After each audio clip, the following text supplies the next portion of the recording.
Welcome to the 1874 podcast. I'd like to thank everybody for tuning in, listening on Spotify and watching on YouTube and stuff. First of all, I want to say thanks to people that have left likes and shared and stuff on social media over the last couple of weeks. The response to it's been brilliant. Thank you very much. First guest ever is our captain, Gary Carroll. So I'd just like to introduce him. All right, Gary, how you doing, mate? Good, thanks. Thanks for having me. It's a pleasure, mate. It's been a long time coming, hasn't it? It's been, how long? 2 months now or something? I've been waiting for it. I think you messaged me about 2 months ago, aye? April. Aye. But we're here now. Well, as we said, we wanted to get you on as an invincible captain, which he is. And he's brought his medal in, it shows. He says he's usually gives him away, he's kept this one. So did you keep it because it was invincible? Aye, I think that's probably now that I'm a bit older, like looking back, one that I think will stand out for me. A couple of reasons. One, we went through a season unbeaten, which is really hard to do at any level. And then I think because my daughter and that was there as well, and she had it on, I wanted to keep it for that sake as well. It's special, isn't it? It's a momentum to keep for years to come. Right, we'll get more into Gary soon. First of all, we want to say a shout out to G4 Claims, who's our sponsor. Thank you very much for what you do for the podcast. If you need help for any complete accident management, get in touch. There's a link in the description. They'll help you out any sort of claims, and also you can vote for them. They're running for the Scottish Business Awards. If you text G4 Claims Wishaw to 07520634133, I will leave a photo. Greg will put a photo up so that you can actually see that as well. All right. So help them out because they help me. Thanks. Another thing I wanted to say, I've got a disgruntled goalkeeper. All right. Scooby, for our last podcast, we were going on about the night we won the league against Maple and stuff, and he messaged me after it saying, I can't believe you didn't mention my penalty save. So Scooby, I apologise, mate. It was a great penalty save because at the time it was dodgy, went at 3-2, a couple of minutes to go. He pulled me out of hole as well. Gad gave the penalty away, didn't I? Was it you, didn't it? Well, I was down the other side, so I couldn't see it. Never a penalty, by the way. But we've seen a few like that this season, but aye, Scooby, well done, mate. There's, you've got your big claim to fame now. But I want you on the podcast. I know you're saying you don't want to come on, but he's a nervous wreck. We'll be getting him on, trust me, because I can pull at his heartstrings by mentioning somebody's name and saying that he wants him on, so you know who it is. So, Gary, tell us, I want to go back to the start, your life and stuff like that, where you grew up, what it was like when you were younger and stuff like that. Well, tell by the accent, I'm not from Barhead anyway.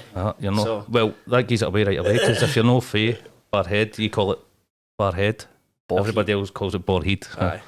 So, grew up in central Scotland, a place called Sauchie, which is next to Carroll. Don't know if you know it. Don't know it, mate, but I only know the team, so. Just a small place, really. Village. Like I say, the nearest place to it's probably Stirling. Right. So you're about 50 minutes away from here. All right. Normal childhood, I'd say. Like, nothing special.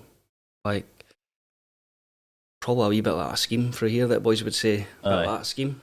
I think, like, one of the most famous things about Sauchie was it was the first place to get an Asbo after 9 o'clock at night. So brilliant. Excellent. Wasn't it you, was it? I might have been part of that. But that's it. And Alan Hansen, he came from Sauchie as well. Right.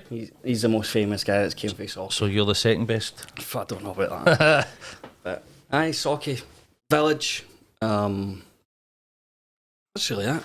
Not really much to do there, hence why people get up and leave and they go elsewhere. So was Stirling like the biggest place next to you to go to? That's like the biggest town. So if you're going out in that at night, you're going to Stirling.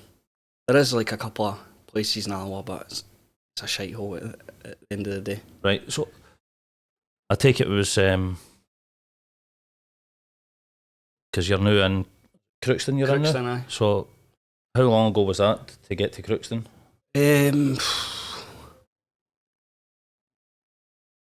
Met my wife about 10 years ago, so she worked in Stirling, and Right. I was working in Stirling at the same time. Met each other, and then a couple of years later, I got a job in the West End in Glasgow, Right.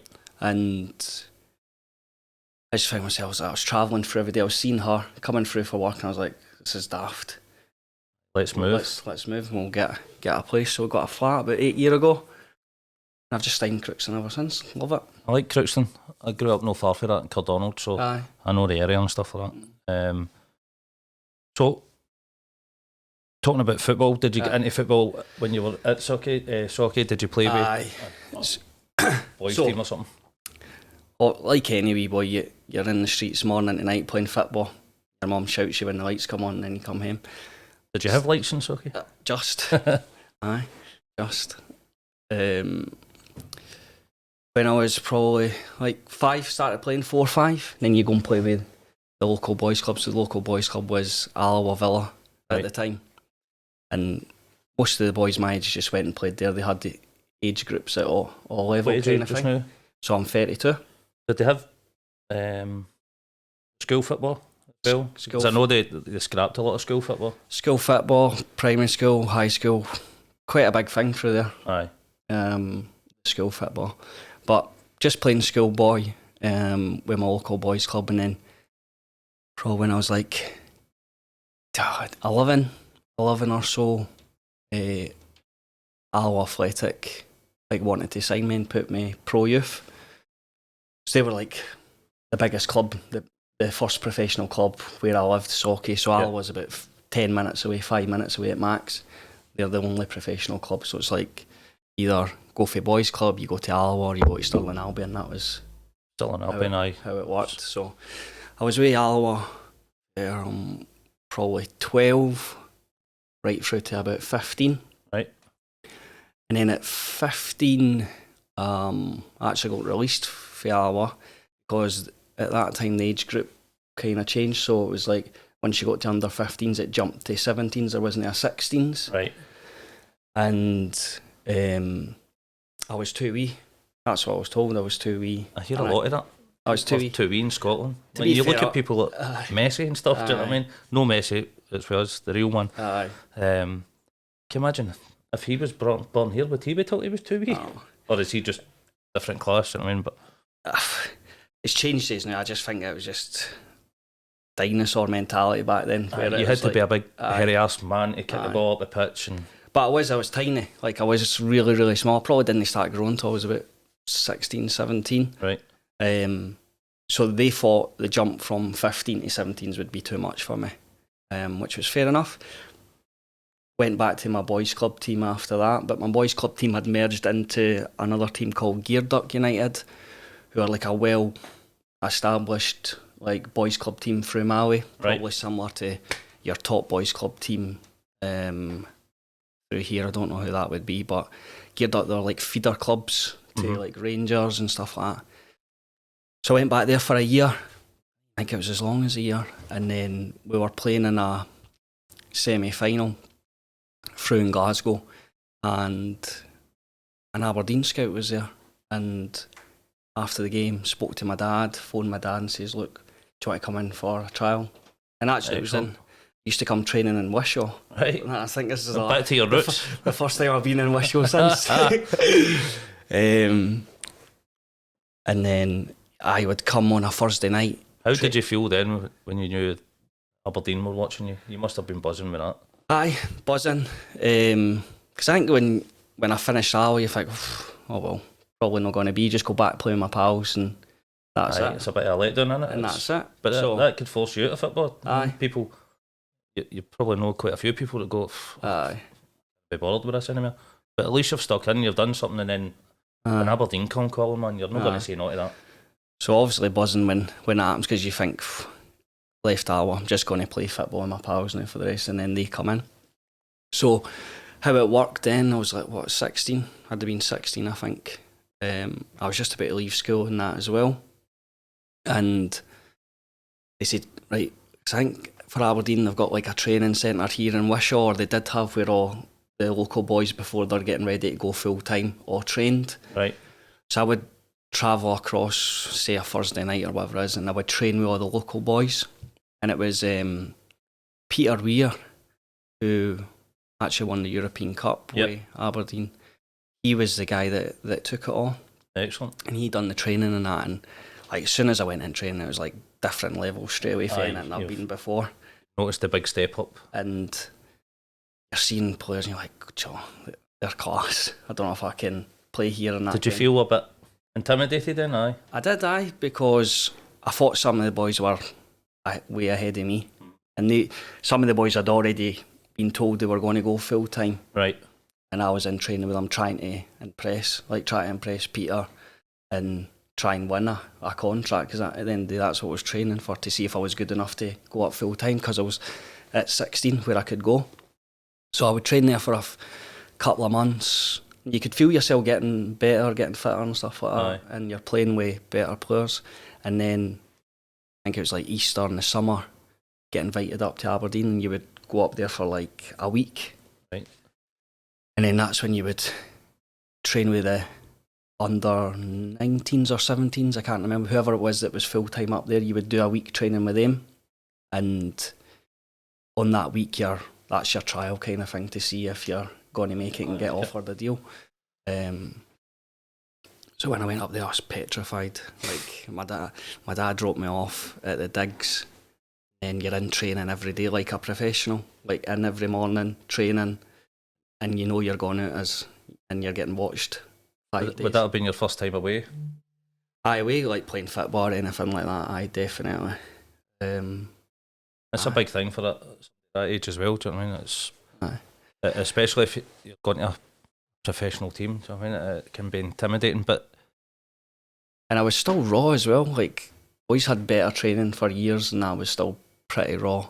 But they've seen something in you. Aye. So, I mean, that's why you're there. So you're there on merit. You're not as if they're just picking you up for the sake of it. So you've done something right. And then you go through that week, and it gets to the end of the week, and you've been playing bounce games here, training with the team there. And then on the Friday, pulled into an office and then got told I was going to come up full time. Right. It was me and another boy that was there at the same time, and I actually thought he was better than me, to be fair. But they seen something in me, and I got a deal, and he never. Excellent. So I was like buzzing to come down the road and tell my mum and dad and that, and then literally within a month or so, that's me. I was moving up. So you just moved up there to get your house or whatever? Or so digs? In digs, aye. So you move up, and I stayed with one of the first team players' mum. The first time I went up, it was mental. Like, I'd go up and there was four other boys in the digs, and it was like a townhouse in Aberdeen, so we had the top floor to ourselves. Right. Just wild. All sorts of stuff going on, mate. Aye. Like, it was scary. It was scary at first going up, but best days of my life probably up there. Like, staying in digs with the boys and getting up to. What year was that? Run about? Must have been about 2006 or something. 2007. So was that Calderwood that was the manager? Aye, Jimmy Calderwood. Aye. He was the first team manager at that time. What was he like? Didn't really take much to do with the youth team boys, if I'm being honest. Like, didn't really speak to us or anything like that. He was pretty old school. Right. But he could crack. Like, if you got called up training with the first team of that, you weren't to the standard, he would go nuts. Aye. It looks as if he could bust the blood vessels. But it's a shame what's happened to him now when you see what's happened to him. Aye, it is. His dementia and stuff like that, because it's horrible, isn't it? All the first team players, they all loved him, but he seemed to be a likeable character everywhere he's been. Aye. Berlin and stuff like that as well. But he was very old school. Like, didn't really take much to do with the youth team boys. You hear a lot of that, don't you? Yes. Aye. So, if I'm right, was it Ryan Jack, Scott Bain, Nicky Clark, aye, Follett and stuff like that you were playing with? We had a right good team when we were there.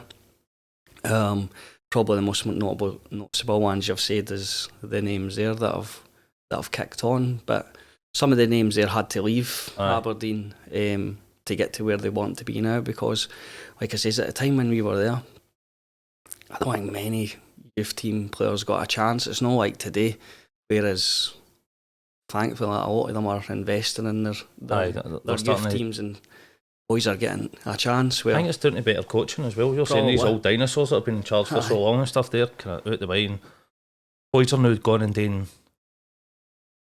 UEFA coaching badges and stuff like that. So obviously you can see it in the youth level.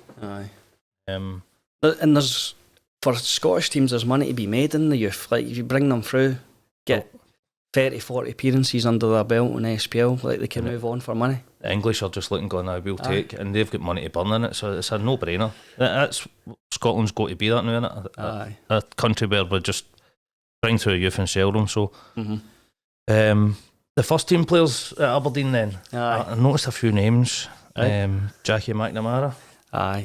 You're a Celtic fan, so it must have been. He came like he was on. Obviously, his career was on the end.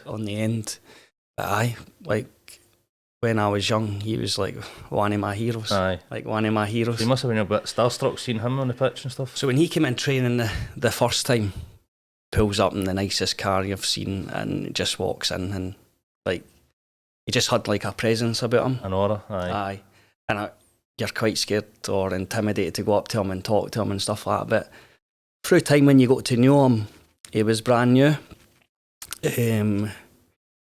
Although he absolutely went through me one day. One day we were training, or actually over a week or so. He's injured. He was injured quite a lot at his time at Aberdeen, and he was sponsored by Nike. So Nike was sending all these boots in and stuff like that.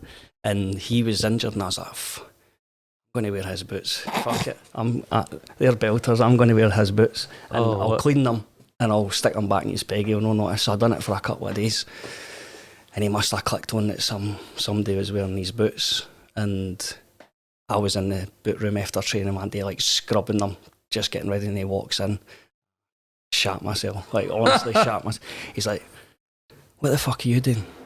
I was like, "What?" He said, "When my fucking boots, you've not done a shite in the game. We managed to get a clothes off and get out in that pitch." I was like, "What?" He says, "You're fucking doing laps and Aberdeen's freezing, isn't it?" Completely naked, he made me run right round the strip and there were fucking ice cubes at me and everything for amazing, wearing these boots. Mate. Brilliant. He was one of my idols. So you didn't do it again? Did I fuck? There's another name I've seen who, when I was growing up, I liked him as a player. I thought he was a really good, strong player. Craig Brewster. Aye. But he must have been like when I first went up. So I'm a striker, he was a striker, and we used to do like finishing and that together. He must have been about 40. Aye. About 40 when I was there. He was the fittest guy ever. He was always so fit. At the front at pre-season, in the gym all the time. But again, he was like another big character in that dressing room. And well travelled as well. I mean, he's played at every level. I think he was away in Greece at one point as well. And he was a brilliant player. Aye. Like really, really good. Like when you seen him at training, his touch and his finishing for, like I say, he was 40. So you're obviously getting in every day alongside him. You're learning off him. You're just. So was he one of your biggest influences at that age? Probably early. He was only there for like a year when I was there, and then I think he retired. He went into management or stuff like that. But you retired, Craig Brewster. There you go. Did I? Couldn't get near him. The strikers that was there at the time when I was there that probably helped me was like Lee Miller was there. I thought Lee was. Just talking about Lee, I've just seen him the other day doing the haircut with. He's been there. PG and Dak. He gave him a new wig. Looking good, mate. By the way, I need to say. Suits you. That's his career now after Fit Boys. Hairdresser. Barber, and I think it's a hair system he's calling it, isn't it? It actually suits him, by the way. It's pretty cool how they do it. To be fair, it does look pretty natural. I need to see how it holds up being in goal. Well, he's retired now. I don't think he's playing anymore, is he? Maybe get a discount because I have him far away, I don't think. Well, I didn't want to mention that. It seems to be a running thing with you and Noodles, Hunter, a bit. If it's raining, like, don't put pictures of me. I've got pictures, mate, don't worry. But as I said in the last pod, these pictures are getting kept for a bit of bribery and stuff like that, or who knows. Aye. But it was like, Lee Miller, Stevie Lovell, Darren Mackey.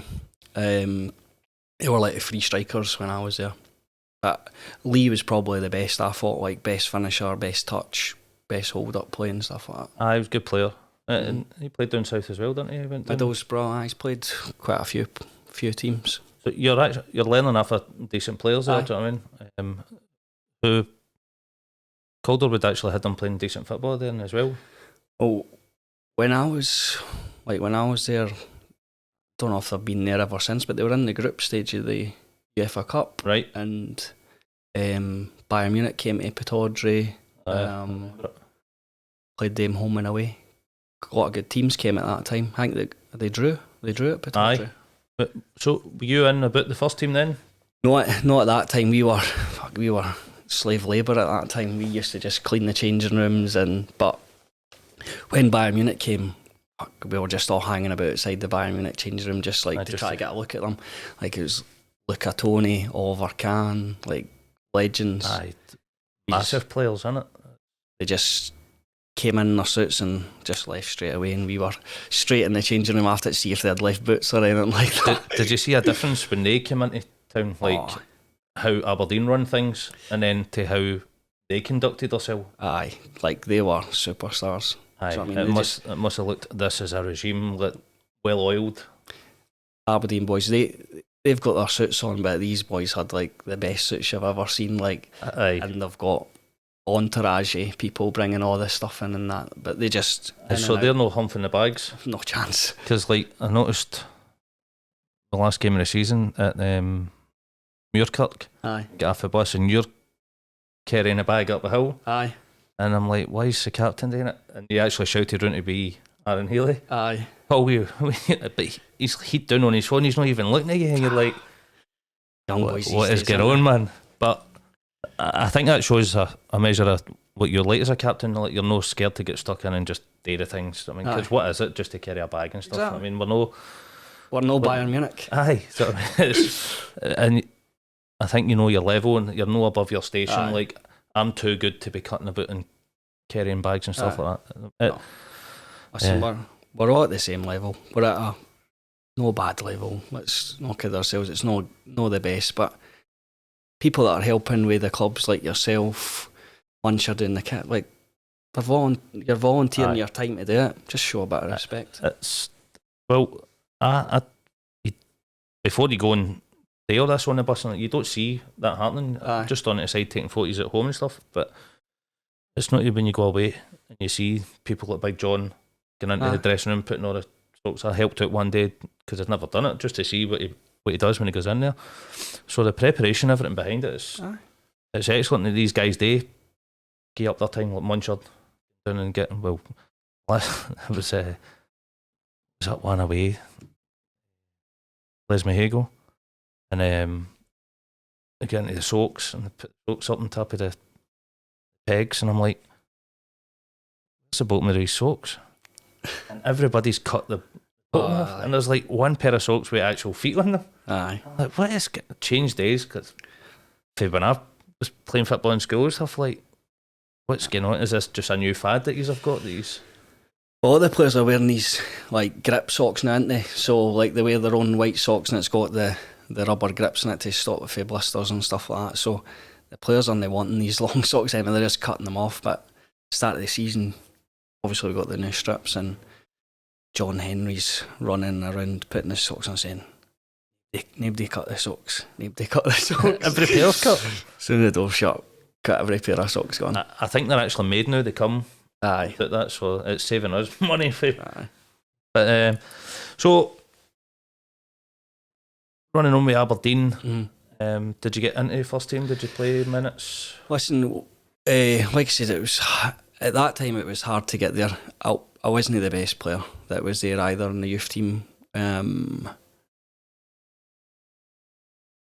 when I was in the youth team, like I played every week. Like I was never a sub. Never a sub, and I would play with the reserves every week as well. So that's another thing that is missing these days. Like there's no reserve league.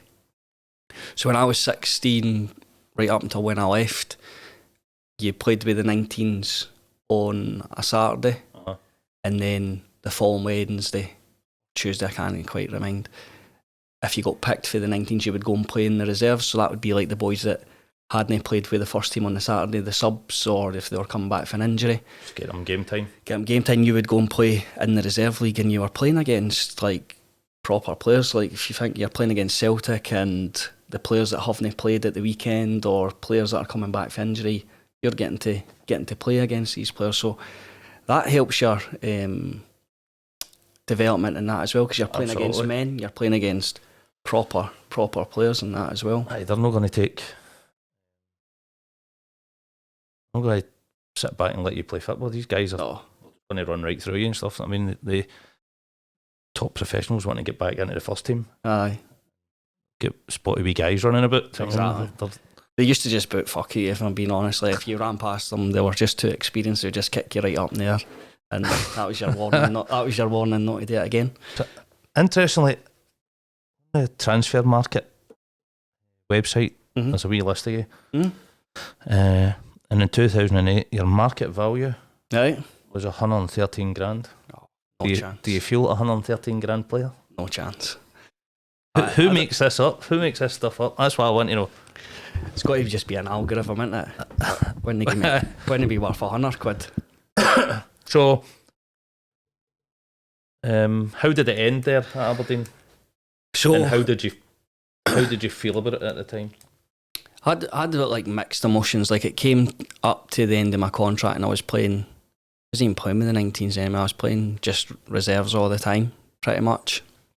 And obviously, you play with the first team at pre-season, you go on the pre-season tours, you do all that stuff, you get on the bench, but I was still miles away from it. Like, if I'm being honest, like, I was still miles away from being in that team and playing in that team, if I was being honest.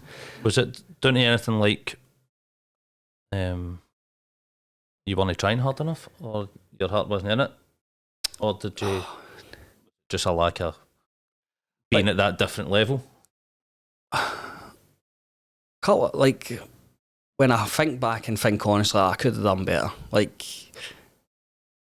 I was living away from him. I was a young boy, and like, we were up to naked all the time. Like, we were just going out all the time, and as young boys do, as you're doing, like, you're staying away from home. You're in a house with all your pals. Like, it was mental. So, could I have tried harder? I definitely could have tried better. I could have done better, but I don't actually think I could have played for that team at that time. Right. Like I said to you, like, none of the young boys really got a chance under Jimmy Caldwell, and it was coming up to the end of my contract, and there was rumours that the manager was going anyway, and then I think it was Mark McGee or somebody that was coming in, and I just wanted to play football. Like, I wanted to try and play first team football. Yep. And I spoke to the reserve team manager at the time, Sandy Clark, and I was like, look, just tell me, like, in the next couple of months when it comes down to am I going to get a contract, kind of thing. And he was like, well, the club's up in the air now, we don't know what's happening, but probably if it was staying the same just now, probably not. So I thought to myself, wasn't enjoying it at that time. I thought, can I go then? Can I go and just try and find first team football? Rather than, in my head, I was thinking, like, I'll wait another couple of months and then every club's releasing all their players at the same time. And it's going to be even harder to get a club. Saturated, isn't it? So I says, can I go? And he spoke to the manager and that, and it's like, they all got agreed. I got paid up like the last few months of my contract, and then I was free to go. And it felt good at the time I was going, because I was like, right, this is my chance to go and play, and I was prepared to come back down the levels to go back up. And then a few weeks went on, I was in at like Stirling, Albion, I was in at East Fife, a few different teams. It just felt different, like part-time football to full-time football, and I was like, if I've made the right choice here, and should I just stayed in? What about talking about wages at that time? Aye. What sort of wages were you on up at Aberdeen? So when you first go up, like, it's poor, Tim. Like, when you first go up and you're 16, what was my wages a month at 16? 800 quid a month. Right. Really poor. So obviously you've got your digs and all that paid, your food's all that paid, but that's just your money to do what you want. But the money's poor. Um, 16-year-old, that's actually right. That's probably better than minimum wage, you know. Probably, but I used to just blow that 800 quid in the tin. Aye. Going Well, out and getting back into Aberdeen with it. aye. Definitely. So what about when you're saying you're going down a level? Aye. The money's obviously Shite as well. So eventually, like through time, I do a full circle and I go back to Alloa Athletic. aye. So I signed back at Alloa, the team that let me go when I was young, back into their first team. Alan Maitland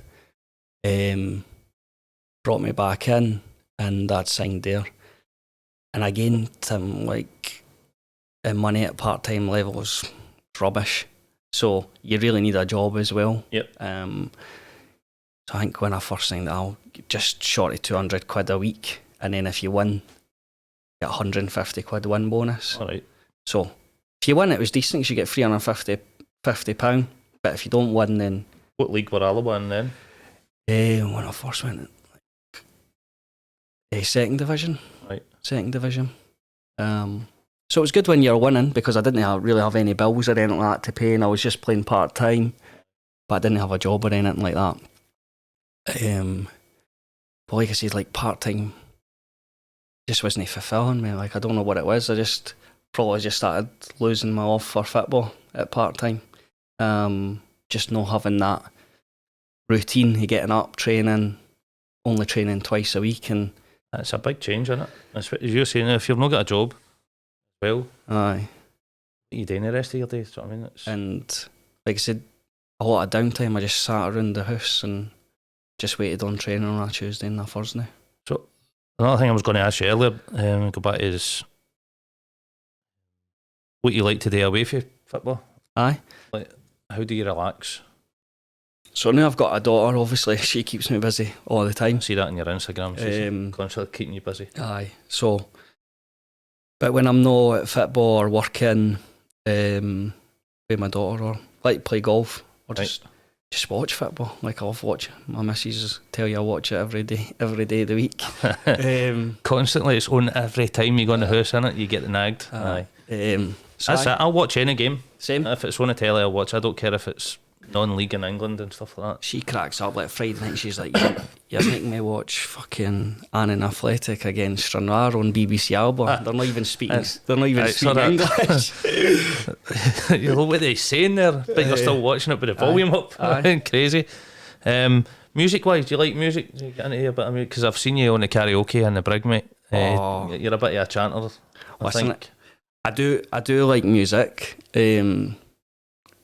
Not got a favourite band, not got like favourite type of music, but got it on the house all the time, the Sonos and stuff like that. But I'm not bad in the karaoke. Well, I think I'm probably shocking. I think I've got a couple of videos of you on it. I've kept them up my sleeve and all, but you seem to get a good. You weren't scared to go up and sing We Are the Champions and stuff like that. I need a few beers in me before I go up, but there's a few Oasis numbers as well you done, which I liked because that's my favourite. I'm going to see Liam on Saturday tomorrow. I'm going down to Nebworth with my son, so looking forward to that. I think with music, it does help relax you and stuff like that, and I know it's a big part of the dressing room. You hear it, and like at the start of the season, first time I heard it was that I'm Feeling It song, and playing out. But the thing is, Rangers kind of took it on. I know. So you had people going, "What are they playing that for? What's that going on?" And then halfway into the season, there's still some disgruntled people about it. They're only doing that because of Rangers. And I'm like, half of that dressing room is Celtic. I know. And played it for the first game of the season. So I started, I'm jumping on that, and I was doing it on three things I was putting on Instagram and stuff like that. So is there anything else? Like, who picks the music in the dressing room? Is it one person that deals with it, or? So Scooby's got the playlist. If his dress sense is in to go with his music, must be terrible, because remember that thing he wore after the bloody we won the league? Shocking. What was that? Was that a bet? Wouldn't he wear that? Or did he mean to wear that? This was horrendous. It was a chef's white apron thing. I'll put a picture up, you'll be able to see it. Wouldn't he wear it on the phone, would you? But fair play to him, he stood and took the ribbon for it, didn't he, man? But music, he's got the playlist. Thankfully, the younger boys like Andy, Lee, Gummy and that, they're putting the suggestions forward. But we've kind of kept the same playlist all year. Right. We didn't want to change it. We just thought, like, we keep winning, just superstition. Keep the same playlist, and then as the season started coming to end, you start. Just give me an idea here, by the way. Aye. So, anybody wants to buy the Arthley FC Invincible CD, we'll be making it soon. The playlist that spurred them on to winning it. I think we've just come up with something there, mate. Keep an eye out on that. I want a cut on that then. Aye, the players will get a free pie out of it or something. Well, they already get free pies, but it's been the same playlist all year, but we'll need to move that on next year, I think. Aye. So, I think after Alloa, is that when you dropped into juniors? Aye. In my second season at Alloa, like I said to you, I never had a job or anything like that, and I was like, right, I need to sort myself out. Like, I need to get a job, I need to get like a career. And it was when I started working, that was when I started to think, right, my work's starting to come first, and it's no football. I don't think I'm ever going to get back to full time or anything. Like, I can just sit and play part time, but I need to like get a career behind me. Mm-hmm. And as I said, I wasn't enjoying football as well, so I just started like putting everything into work, and then after Alloa finished, I just stopped for a wee bit, and I just started like concentrating on my work. And then Monash United phoned me saying, look, do you want to come in and play? And I wasn't sure, like, to go on into the juniors, like, no disrespect to the level. I just wasn't sure whether that was for me. Aye. Like, I just thought, I'm done with football. Just going to get a job and just get the heat done. And then I just went in and played. Eventually went into Bonus. Actually, I liked it. It was a good wee club and that, right. But 6 months in again, just falling away from it again. Aye. Just losing the love for it. Aye. And did you move on to your hometown after that? Aye. That's where you went to them. So aye. A full circle back to them, man. Aye. So went back to after Bonus, ended up at Socky, who is my local club. Do you know we're playing them in pre-season? Aye, I do. Aye, so I'll be good to. I managed to get that sorted for us. Sauke's my hometown club. Cracking facilities. You'll see it when we go up in the summer. Really I'm looking forward to it. Really good facilities, good pitch, good stadium. And can maybe do a wee podcast live, something there. My brother plays with him as well. He's a centre half. Oh, this could be interesting. Oh, he'll be getting a few. We could do a wee tour around the town, get it videoed and stuff like that. That'd be good to look into that. Maybe it's something that the fans would want to see as well. Aye, so my brother. So played with Sauke. Won the league. We had a good team. Like Sauke had a right good team at that time. Had players like Colin Samuel, so played with Trinidad and Tobago in the World Cup. I remember he played. We had Davy Winters, who played with Pollock and all that. Tony Stevenson, he's at Cambuslang. Bryn Halliwell played senior all his days as a goalie. We had a right good team. I was there for a couple of years, and then it was at that point after that, that's when I moved through to Glasgow, and I just stopped playing again.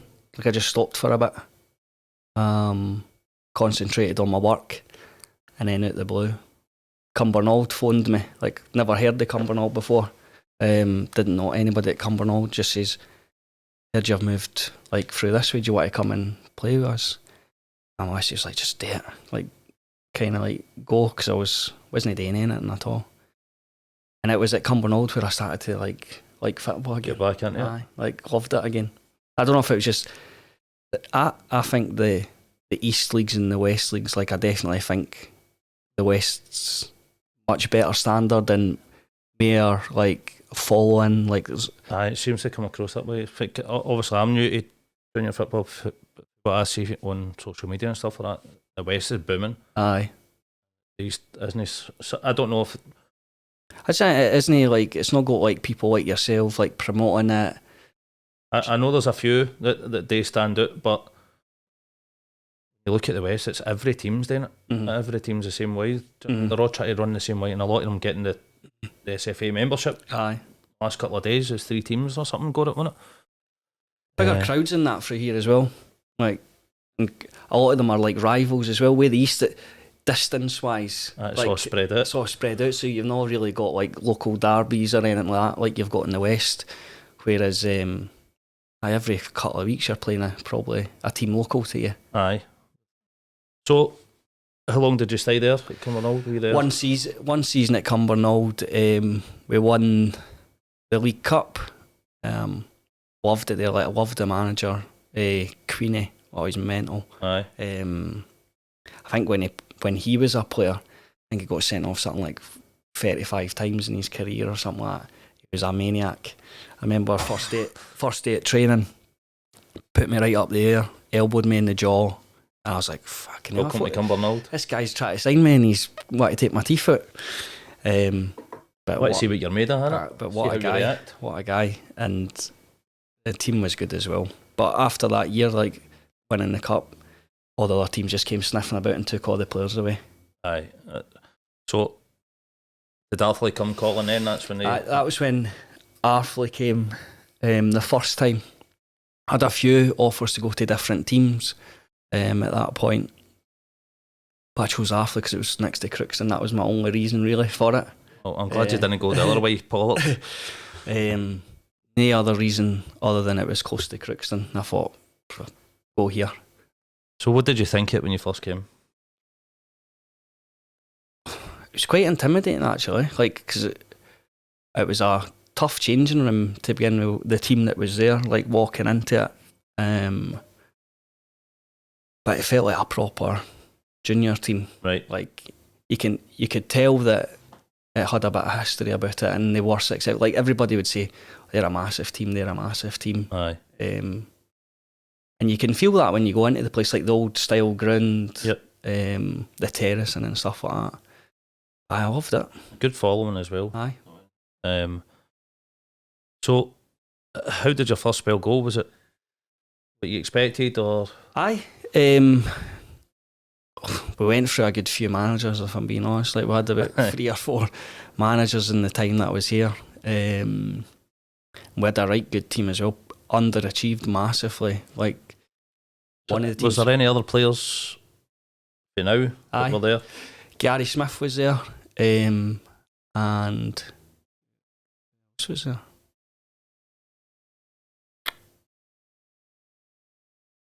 Jordan Layden was there. Right. And he came later on as well. So I played with Gary and Jordan in the teams.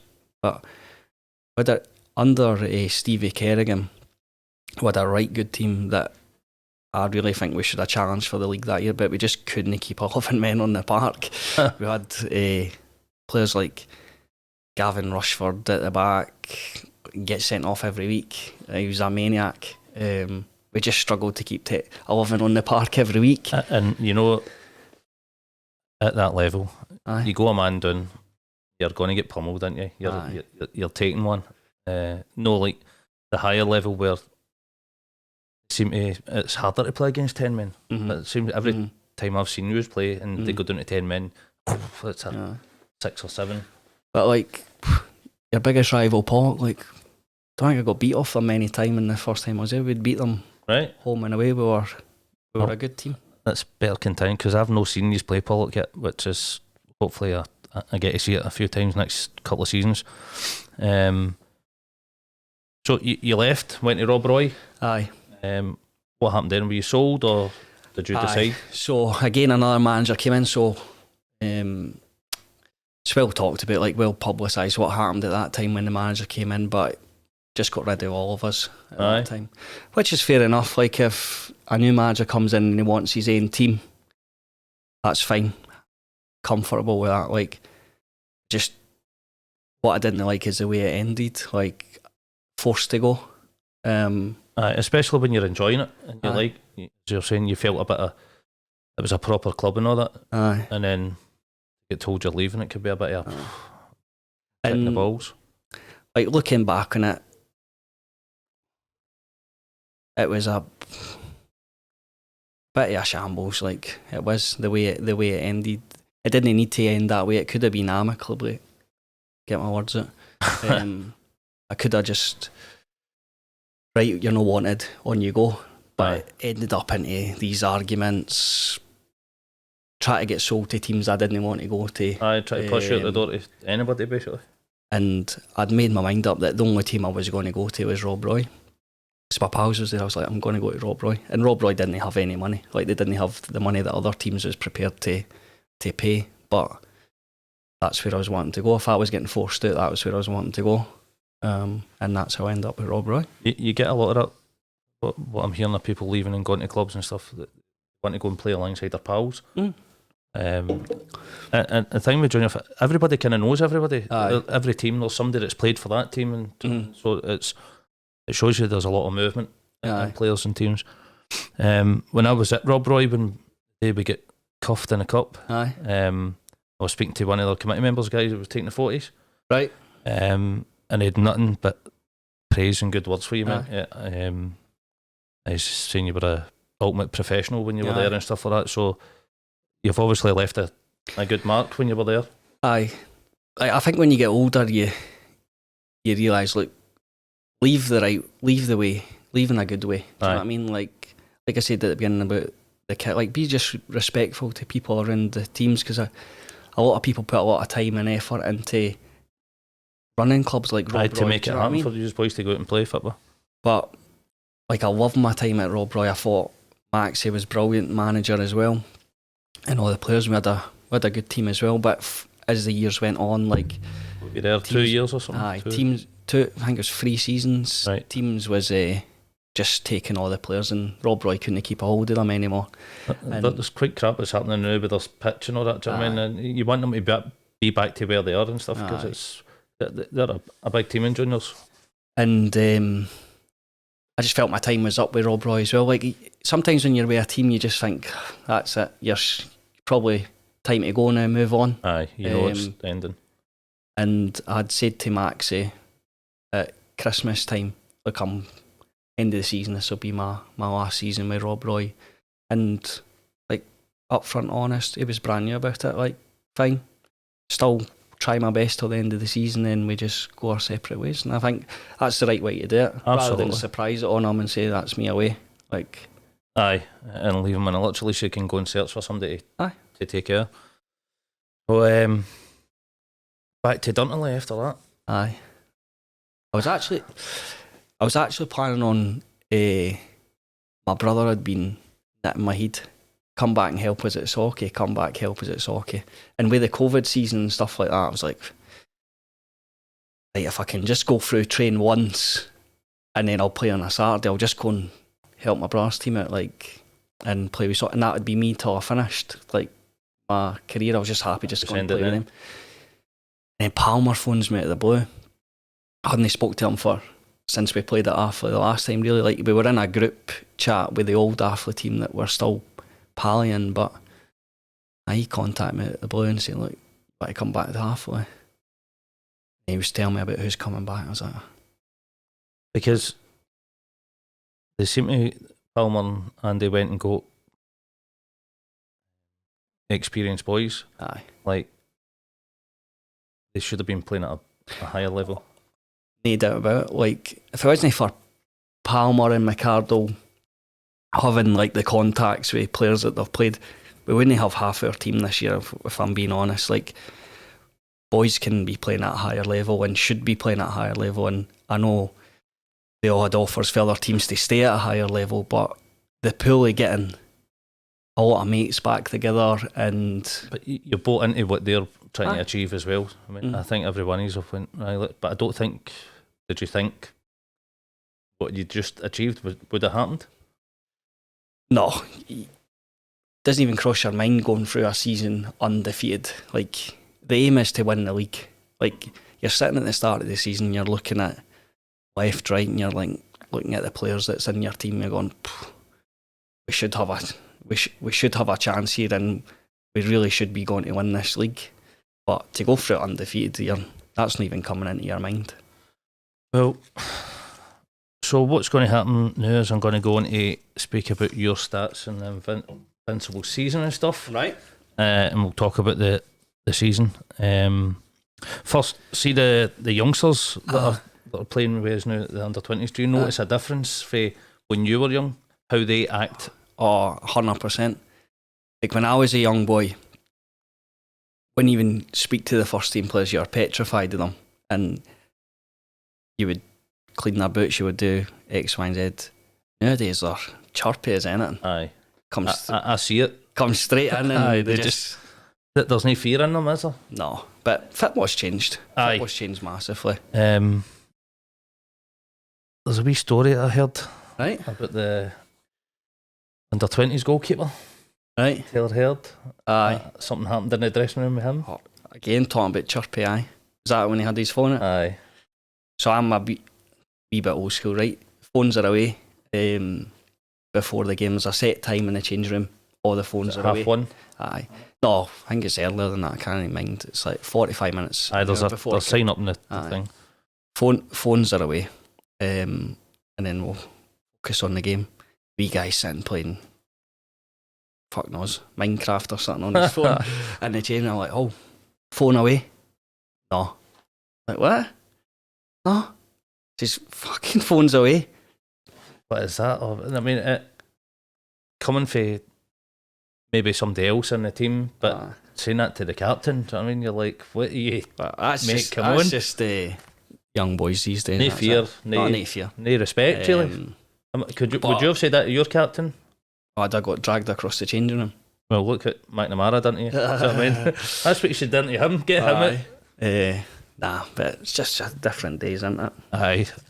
Well, as I say, I've come in this season and I've been following for a couple of seasons, but especially this season, and right away when I seen you and spoke to fans and stuff like that, they just, it seems as if you're like the golden boy Arthur limit, right? And they all adore you and stuff like that. But I think it's the way you handle yourself and about the club, and you're a credit to the club. You've always got time taking pictures and stuff like that. You got a photo taken with my son Joshua, who's became your biggest fan now as well. Mascots, you're great with the mascots and stuff. I mean, it's amazing what you do, but it's like the least sort of thing. Is that what you think? Like as captain, I need to be doing these sort of things. Again, football's changed. I'm no a captain that's a shouter, baller. I don't shout at the players really in the change room, or I'll go. I don't really lose my head of that. Like, I think a captain these days just, like you said, lead by example. Go to training every week. Never late. These kind of things. When the game's going tough, get on the ball. Aye. Get on the ball and make something happen. Like, don't hide for it, and just work hard. That's it. Like, it comes across. You can see it. Just work when hard. you do it. So, the Invincible season, unbelievable. First of all, I want to speak about not only if we went Invincible, Stephen's team are going to hopefully do it. The amateurs are, I think it's 2 games away. They've just won a treble. Congratulations, Stephen and Sean. And last night, the under-20s won Knockout West Cup. So Graham Vance and it. Well done, guys. Well done. Absolutely outstanding. 5 trophies back to Dunterley this season. I think if they said that at the start of the season, somebody would have been like, "Are you tripping, man? What's going on?" But the way they've done it has been outstanding. But it shows that there's a winning mentality within the whole of Arthurlie just now, and we seem to have. Well, when I joined, it seemed to be there was a lot of disconnect between the 3 teams and stuff like that. So moving forward now, we know what's happening. Everybody's on board, and we're in it to win trophies, and that's what we're doing. The armies have been superb. I was there at the cup final. Just bossed them for the first minute. They were outstanding.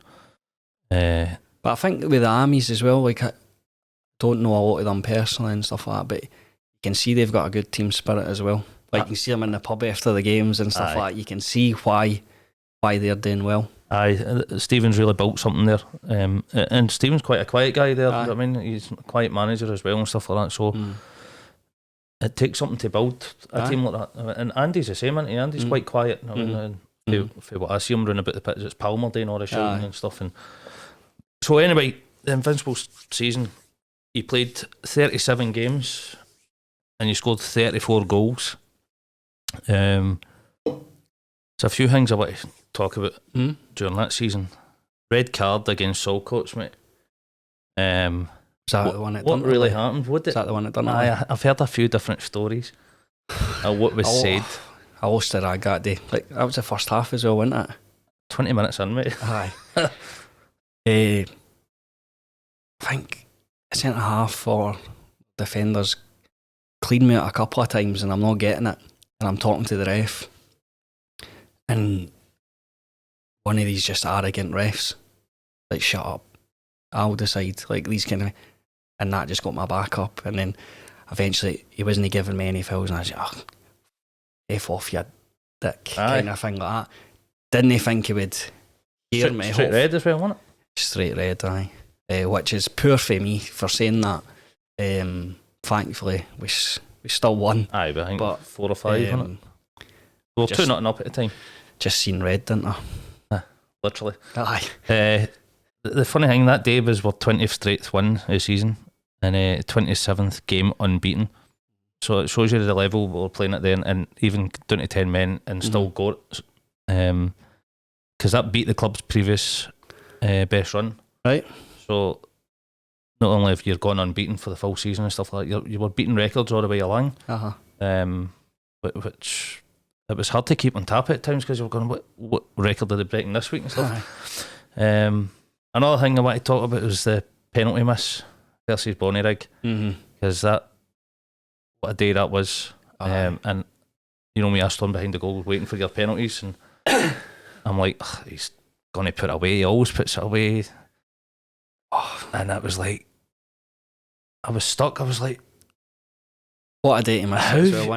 How's he missed? Aye. But the keeper's went the wrong way, and he's just stuck the leg out. Aye. What a day to miss one. It was a big occasion for the club. Great game. Like, I thought we got the tactics spot on. Thought we played brilliant.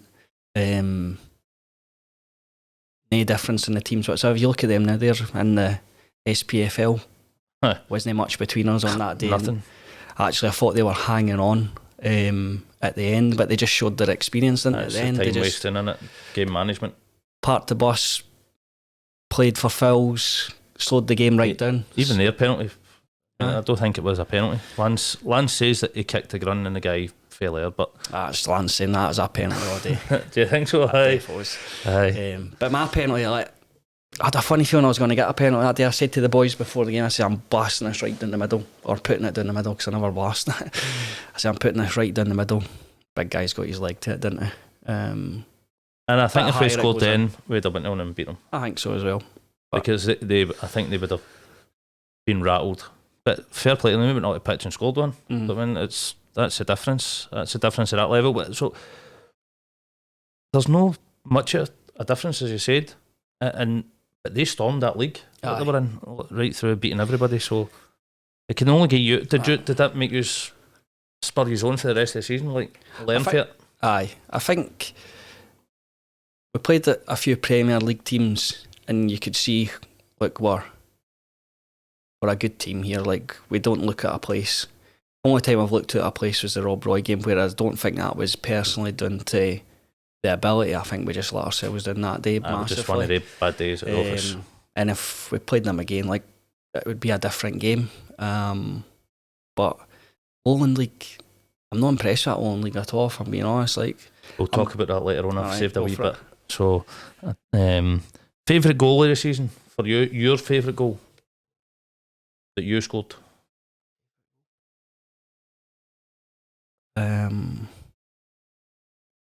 Scored a nice one down at I think it was Saltcoats away. Scored a volley for a corner, and then about 2 minutes later I scored one for outside the box. I think it was my only goal I've scored for outside the box this season, and I hit it with my left and it went right in the top corner. In Muirkirk, the last game, you had 2 headers, and I was like, what? There, 2 headers? But your second header that day was excellent. What was your favourite game of the season that you played in? Would be the Shorts game. So I think the 2 Shorts games was good. Benburb game was good as well. I really enjoyed the Ben's game. For me, like the games I like is when there's something really riding on it, and I know you're going through the league and 3 points is riding it, but like, and it's built up to be a big game, and it's like a must win. I think that's when I enjoy them most, and I scored a few goals in all the games. Aye. But well, your record's, as I said, 34 goals in 37 games. I mean, you're doing something right there, mate. The Player of the Year awards coming up. Aye. Who did you vote for? Oh, can I say that? Can I say that? Put you on the spot, so your fellow teammates know who you like. Can I say that, mate? Just need to wait and see. I'll hear it off camera, right? I voted for you, by the way. It was between you and Dale Simon. Right. It was quite hard because there's quite. I whittled it down to used to it, but like Gary Smith with all his goals, Lee Ralston in midfield been exceptional, Michael McNeil at the back, Scooby's penalty saves in the last couple of games. I mean, Div Mackay had an unbelievable season at left back. Oh, I heard the whole Tam McGaughey with his assists. I mean, I don't want to miss him out here. Anybody could win it this year, and I don't think anybody would be undeserving of it. I think they should just get to the full team. Aye. And keep us happy. Keep us happy. Who was your unsung hero of the season? Who do you think didn't get as much plaudits as they should have?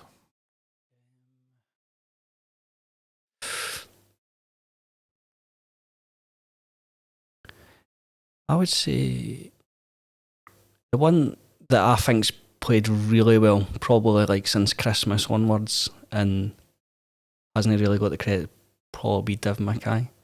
Like, I think at the start of the season it was between him and Gummy, like who was going to play and stuff like that, and then obviously Gummy's had a bad injury. Aye. And then I played with Div before, actually, at Arfley. He was another one that was at Arfley before, right. But I think since Christmas Div's been solid. Like, just... And Gummy get back, aye, you could see him up in his game as well, because he knew that Gummy was there to 100%. And so things like that helps you as well. Do you know what I mean? It's and the guy was getting 7. I'll give my pal Scooby one as well, because he'll be watching this. So that 2 shout out for you, mate. You're definitely coming on. A few massive saves this season, massive ones. See his best saves. It was against Rob Roy. Mm-hmm. That double barrel save he done in the first half. It was outstanding, man. He done and then back up. He saved a few penalties as well. I think it's 3 all season he saved. But aye, I think Div at the end of the season has been really good, and probably because you're just looking at the forward players and they get the credit, but I think he's been pretty solid. Filling it, and he, like you said, he's upped his game since Gummy's came back from injury as well. When did you feel it was won?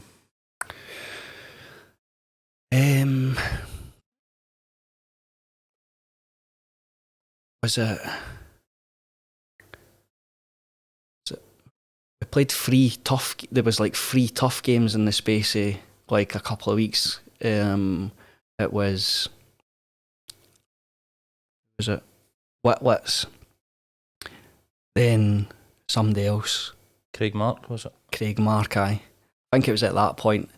Whoever we played first, I think I was thinking, right, I think we've got it now. Because I was saying to myself, I was looking at the fixtures and I'm going, like, these are the 3 hardest games we've got to go before the end of the season. We beat the first one, I'm thinking, and then shots drop points. Against 4th, wasn't it? It was a day I thought, that's it done now. And then I'm thinking, there's no way we're going to lose now. Like, I was even counting worst case now, we draw next game, we draw that. Like, I was even thinking like that, and I'm like, I think that's it done now. And I'm glad the figures showed properly at the end of the season, because we're pushed all the way. Bishots, as I think I said in the last podcast, that they were like a bad fart, they wouldn't go away. Do you know what I mean? But end up it was like 16 points, and it showed that shows you the real story of the season. When we're playing for the season, like as soon as the final whistle and what's the shot score, winning.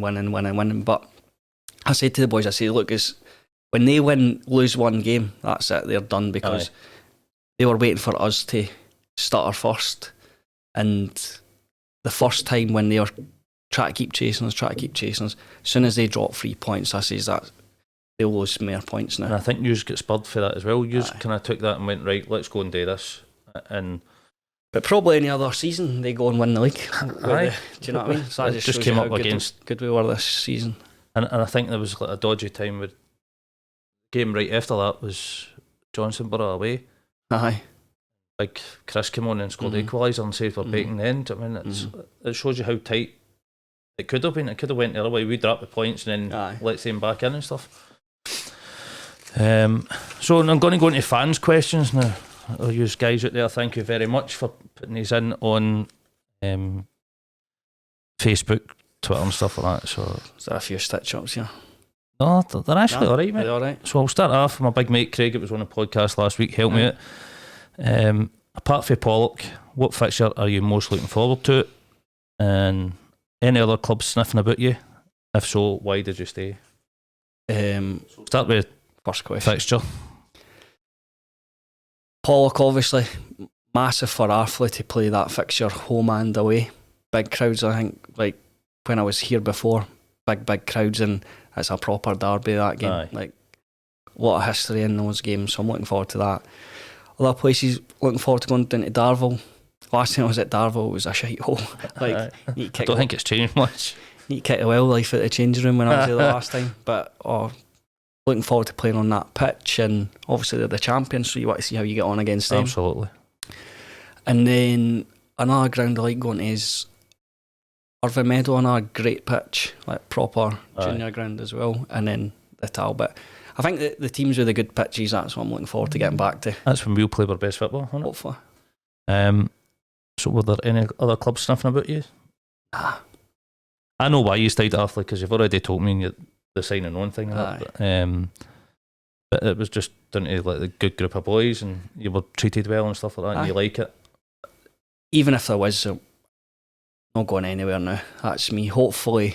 Don't get in the way then, mate. All right. I'm going to ask you something later. So, Yeah. next one. Oh, sorry. Thank you very much, Craig, for your question. He actually says when he ended the question, Craig 44. So I like to put his age in. President David Blakey has sent a question. Who's your favourite ever player in football?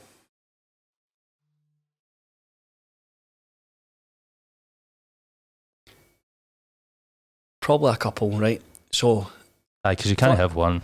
first one's obviously Henrik Larsson. I'm a Celtic fan, and he's gave me so many enjoyable moments in football. Like when I was growing up, when I childhood hero. when I loved football, like still love it, but like I was fascinated by it, and he just produced so many good moments that can remember like they were yesterday. Aye. And then, Well, I don't remember them fondly enough, but I can see where you're coming from. The guy was class. Do you know what I mean? And he played at some crazy levels as well. Do you know what I mean? He just didn't date at Celtic. He went on to Man United, Barca and stuff. I mean, it shows you what sort of player he was.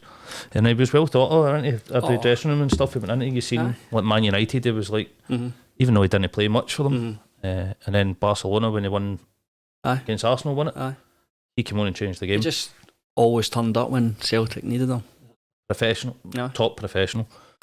Another one is from John Ross Cargill. Do you know him at all? Yes, he used to be around the club when I was there the last time. What's your biggest achievement in football? I don't know. Probably when you finish playing football, when you look back and then you think about it. Probably the day I signed my professional contract, like just the day itself, like with my mum and my dad. Aye. How proud that made them. So probably that day. And then last season, footballing wise, like doesn't matter again whether I played at a higher level or not. That's some achievement at what we done last year. And will it be done again? I don't know. Like I don't think it will be. We'll look back at this team and go, some achievement. And I think because my daughter and that was here as well, that it means a lot to me. It's special for you and something to remember for the rest of your life. It's unbelievable. I never thought that would happen. So again, well done on it. Thanks for your question, John. The next one is for Mad Mush 1874. Right. On Twitter. I think he's a guy that sits right next to the Dugout. Aye. Always there, by the way. Aye. Underway. Aye. He's kind of, it's going to tie in with the same way. What fixtures he's asked about, what away days are you looking forward to, so we've already answered that one. Anyway. Div Mackay, right, his fellow professional, right. Who's the moaniest guy in the team? Noodles, by far. Just moans for the sake of moaning. Is that maybe? I don't even know what he's. I think the kids at the school, he's a PE teacher. I think the kids at the school just must annoy him all day, and then he just comes and moans for the sake of moaning. But 100%. Who's the worst dresser? Gummy. Aye. He'll not like that, by the way, but he's dressed like a student. He's a student. Need to try and say, I'll go on to Harry and we'll get some photos and we'll get them flashed up so people can see what Gummy's wearing. And who's the best fighter? Gummy. Aye. He's flung Div Mackay about a couple of times. Aye. But maybe I'll not put the photos up then. Aye. Gummy. Cheers for your questions, Div. Good mate John Cameron, he's put one in. What's the realistic aim for next season? Are you going to try and stay in the division or go and win it or something or whatever? We'll see who we bring in first. We need a good few signings, I think, so we've not got any signings announced or that yet. We'll go up there. Any team that goes up, you want to just stay there. Like, I've no doubts we will stay there. Aye. Like, I've no doubts about that. What else we can do? Wait and see who we bring in first. Yeah. Cheers for your question, John. Next one's for David McClellan. You know David. Mm-hmm. How does it feel to be an Atherley legend and an Invincible?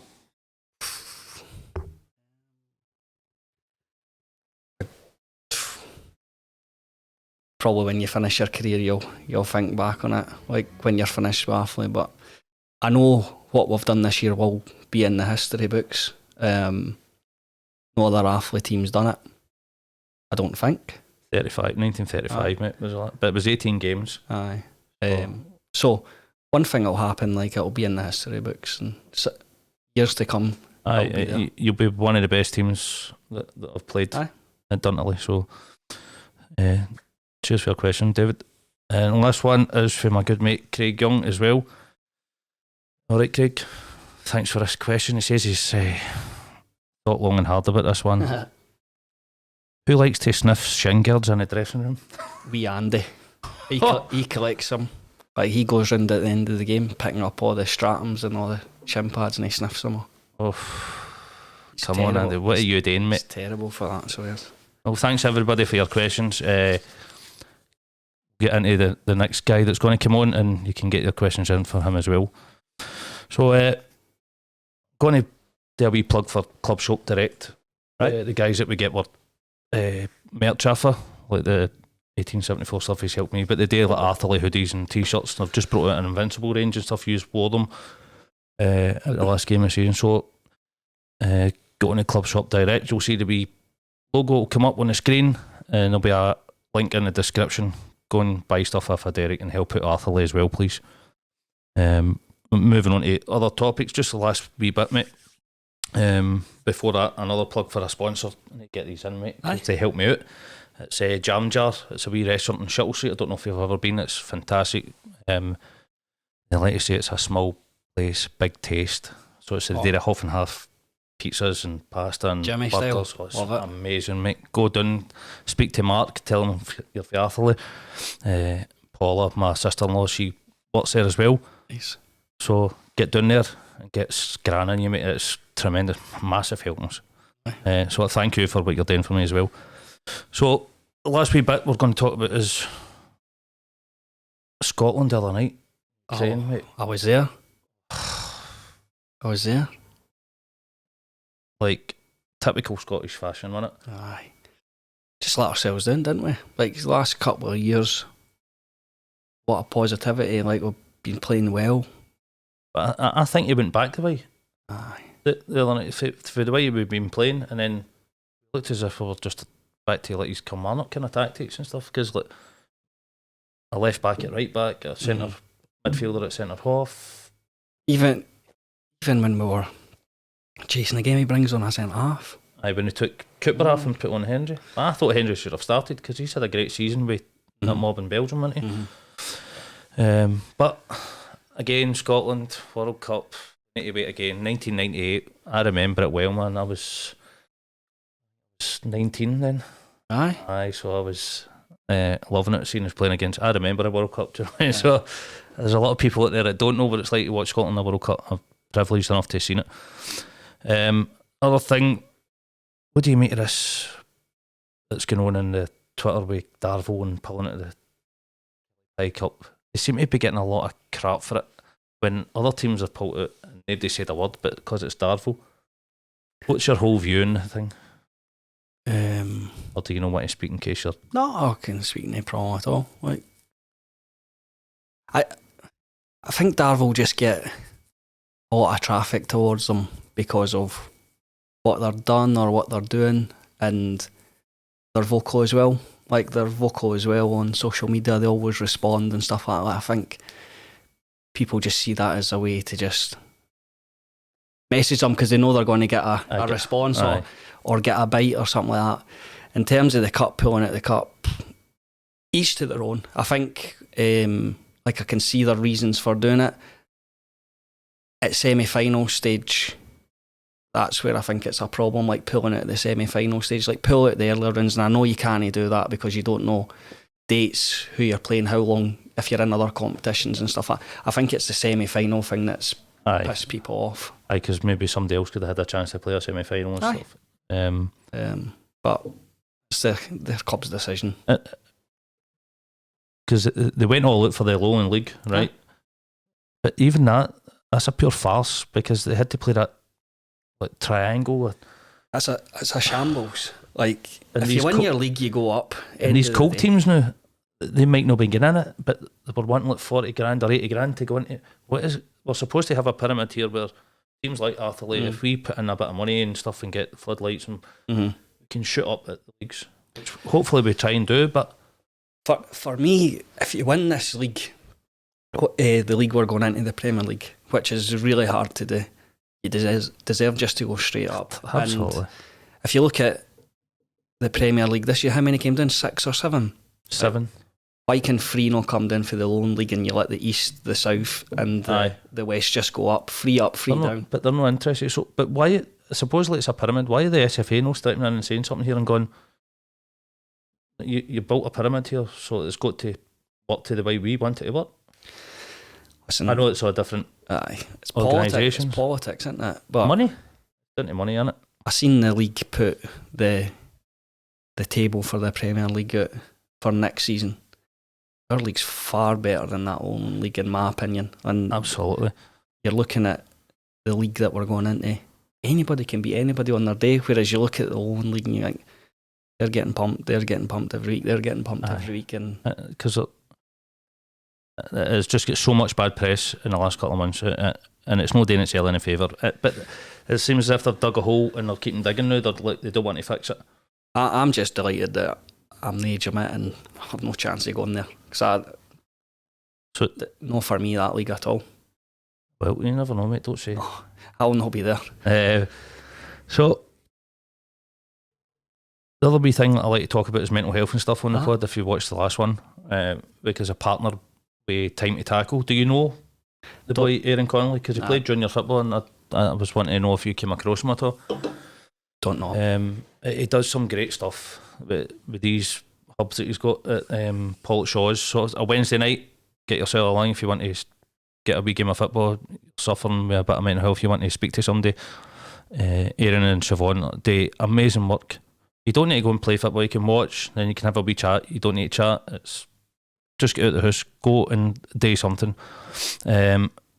they play on a Friday night down at St Mirren. See the big dome thing at the back? They play in there on a Friday night as well. But go follow them on social media and see the work they do. It's absolutely fantastic. I'm glad they're a partner with me because it's something that I'm getting into now in Barhead. So, as a captain, do you look out for it in the dressing room? I know for how I experience you around about the ground, you're approachable. Ain't nice text message or stuff like that. I no bother, nothing's a problem for you. So I imagine you're like that in the dressing room as well.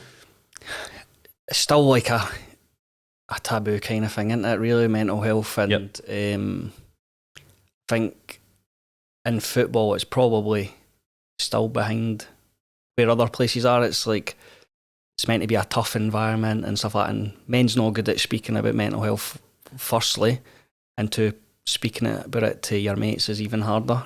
Well, this is what we're trying to do. We're trying to get this for mates to come and start speaking. I mean, so like you sitting here and saying this, do you know? People out there are going to see that. Hopefully that spurs others on. If there is somebody in the dressing room that is suffering or wants to speak, as I said in the last one, but DMs are open, messages. It's not going to go anywhere between myself and you, and that's it. And that goes to anybody that's watching, not just players and committee members or whatever, fans. Because I think it needs to happen. I think, as you said, football is behind them. Maybe boys in that dressing room too scared to speak up, and they're just going through a bad time. Look, people could be injured, family life. That's where I think it would play. Obviously, you've got the outside football life because everybody's got problems. But when you've had a bad injury, like I've seen players in the past over the years, like take a bad injury bad because if you're in the professional game, somebody's took your place. Are you going to come back for that injury? Are you going to be the same player? Are you going to get a new contract? Like, it's tough. Aye. In Arfley, they've got the chaplain and stuff like that. So aye, he does some great work. So he's always there. He's at training. He's at every game. So like the players know if anybody needs any issues or anybody needs to speak, like they've got him there who's independent for the players. Like someone might not be comfortable telling me what they're going through, which is fine. I think as a club we need to be really open to it now and promoting it. Like let's talk about it. Smash that stigma. Do you know what I mean? And let young, because it is young boys that are going to be coming through now. Do you know what I mean? And want to have them at the best that they can be. We don't want them to be struggling. Even fans. Do you know what I mean? We don't want the fans to be struggling. Let's be honest. I see it. I can see it in people around about me, and I kind of know it's how to approach them. They might not want to be approached. So that's how I'm saying, come and speak to me or message me, and we'll do it a different way. Because you don't want to go up to somebody at a stadium and go, all right, mate. You know what I mean? And then because they might have had a drink in them or something at the time as well. But they're always open. And I'm sure if you're a player, Gary will speak to you as well, and the management as well. They seem like sound guys. They will help out. Got to talk about the 1874 club just now. Get that wee plug in. So it's available to buy. Get your name on the strip. £18.74.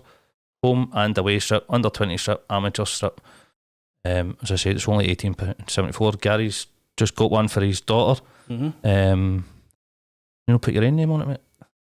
Oh, it's a bit self-involved. Does it not put my name in the strip? No, I didn't put mine on it. I put my 3 Waynes on it. I'll put my daughter's on it. Aye, Father's Day coming up. It's a great wee present. It's only £18.74. It's a couple of pints at the weekend. Do you know what I mean? It's but it's valuable for the club because all the money comes into the club and it helps keep running the club. And you'll get a link in the description for that as well. So, what's your plans for the future then? Do you want to retire at Arthurley, and are you going to go into coaching and management? It's something I've thought about like the last year or so. Like, what am I going to do? I'm getting closer to retirement age. I'll be honest, I've not really got a passion for coaching. Right. And I think if you're going to coach, especially kids or something like that, I think you need to be like quite passionate about it and believe in what you're doing. Not ruling out saying I'll never do it, but right now I've not got that like burning desire to be a coach where some people at my age are like going to do my coaching badge. I'm getting ready for. They're doing their when badges while they're still playing. I've not really got that. Like, what I'll miss is the change room, the banter, everything around match day, the night suit, all that kind of stuff. Who knows? I was going to ask you about. Man, I maybe be Muncher's assistant, Muncher, so I can still be involved. Aye, that'll be a good one. I was going to ask you about night suit and all, but we'll leave that to indoors, and that's it, because we don't want anybody getting found out for stuff and whatever and getting people into trouble. But it's not for everybody, the management and stuff like that. I mean, you need to be I think I'd be a manager before a coach. Aye. But I do think you need to have some element of coaching behind you to be a manager, probably. I don't think you can just go in, sit in the office, pick a team, and then that's it. Well, I don't know, look at Open Goal, Broomhill and stuff like that. But, Muncher, if you're looking for an assistant, I'm your man. Aye. Well, the last bit, just who would you like to see come on the podcast for the team? Who do you think would be a good person to have on and get a good story at them? Who's got an interesting story behind that? Or who do you know and you don't know enough about that you would like to? It can involve committee members and under 20s, amateurs. Let's get Ramsey on next. I think, like, Ramsey obviously having to retire young in my opinion, with an injury. Had a similar background to me, came through youth teams and stuff like that, was a prospect at one point. Well, funny you should say that, because my next guest on is Darren Ramsey. There you go. We just talking about a date to come in, hopefully run about the 20th, 21st, because he's on holiday for work and I'm off, so it'll be a good story. That wasn't planned, by the way. That wasn't planned at all, so it was quite funny how that worked. What's next for him? That's what we'll see. Yep, that'll be good. That'll be good to hear him. He's unfortunately retiring early through injury, so let's see what a player at that age thinks about what happens next. So, is there anything you want to say? Anything you want to get out to anybody? Say anything, a hello or anything? Just a message for the fans. Just thanks for the support last year. Like, the team could see the crowds getting bigger week in and week out, and I think like there's a lot of positivity around the club. You've mentioned the amateurs, the 20s, like everybody seems to be doing well. We've built the new bar next to the changing rooms and that as well. Palace? And everything's coming at the right time. We're going into a really competitive league next year, and we'll need the support there to get us through that as well. Absolutely. Season tickets will probably be going on sale soon as well, so the more he's through the door, the better, to help Athlete and cheer Gary on to hopefully getting into winning this Premiership next season, which I have doubts about. You know, I'm buzzing for it, mate. I just can't wait. It's weird how this club's just captured me. I've just became a fan of them. I don't know what happened, but I'm riding with it, mate, and loving it. So you're doing a good job as well. Like, if you think, appreciate it, mate. Thank you. If I think of my time at Athlete before, probably wasn't really much social media presence or anything like that. If you look at your stuff now, I spoke to you at the beginning, like my wife works in marketing and digital marketing, and she's impressed with your stuff as well. She says it's engaging and stuff like that. She always like, who's this might be a new career for me. Who's the media guy? And I was telling them that you just learned yourself, do you know what I mean? I just picked it up myself, mate. I love doing it getting because people it's involved good, because I know that the fans are liking it, and I know players and stuff everybody's saying to me that it's good. So there's one thing I want to ask to happen next season, but and this will help us out big style. See, when you score goals, going to run to the camera and give a bit of celebration instead of running to the opposite side of where I am. Make sure my hair's alright first and it's not raining. Well, speak to Dak and maybe get a new Barnlet put on, mate. Aye, but that would help with social media. Celebrating goals, it'd be good to capture some really good. But I know a lot of boys are kind of don't want to get involved in it. I know Noodles hates that photo with the I've stitched him up a You few see it times, already. haven't you? But it's not meant. I like it as a photo because it does well on social media. Do you know what I mean? The strips this year haven't done a few as a favour either. They're a bit skin tight, aren't they? We've got a few boys with a bit of R. Kelly on them. I can't say it, mate. I'm waiting to buy mine for next season, and I don't know what size it's going to come in. But aye, that's it, mate. I just want to thank you for coming on. It's been a pleasure. Cheers, mate. Hope to get you on again in the future, mate. Who knows what happens? Maybe get you on with do a thing with 2 or 3 players and stuff, and get a right in depth of the dressing room and stuff like that. But it's been a pleasure, mate. Thank you very much. Cheers for having me. All right, all the best Cheers, for mate. next season. Cheers.